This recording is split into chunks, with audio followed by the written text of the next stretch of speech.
இன்னைக்கு special sweet போலி எப்படி பண்ணுறதுன்னு பார்க்கலாம் வாங்க. கடலைப்பருப்பை வேக வச்சு எடுத்துக்கலாம்.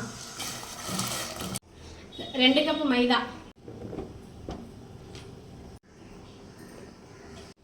மஞ்சத்தூள், உப்பு போட்டுக்கலாம். கொஞ்சம் கொஞ்சமாக தண்ணி ஊற்றி பரோட்டா மாவு மாதிரி பிசைஞ்சுக்கலாம். மாவை பிசைஞ்சாச்சு. இப்படி எண்ணெய் ஊற்றி 1 மணி நேரம் ஊற வச்சுக்கலாம். பூரணத்துக்கு வெல்லம் எடுத்துக்கலாம். வெல்லம் முங்குற அளவுக்கு மட்டும் கொஞ்சமாக தண்ணி ஊற்றிக்கலாம். வேக வச்ச கடலைப்பருப்பு அரைச்சி வச்சிருக்கேன், அதை சேர்த்துக்கலாம். வெல்லத்துக்குள்ள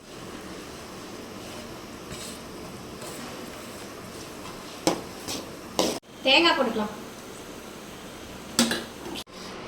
மாவு நல்லா ஊறிடுச்சு.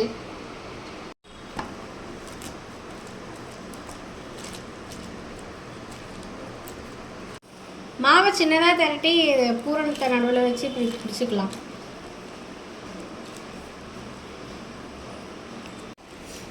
இது ஒரு மேலே கவர் வச்சு இப்படி அழுத்தி விட்டுக்கலாம் ரவுண்ட் ஷேப்புக்கு.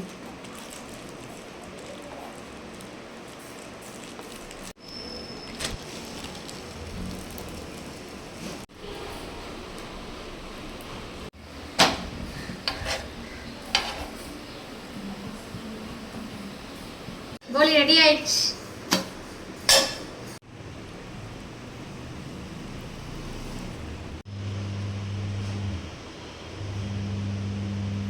செம சாஃப்டாக இருக்குது. நீங்களும் வீட்டில் இதே மாதிரி ட்ரை பண்ணி பாருங்கள். பாய்.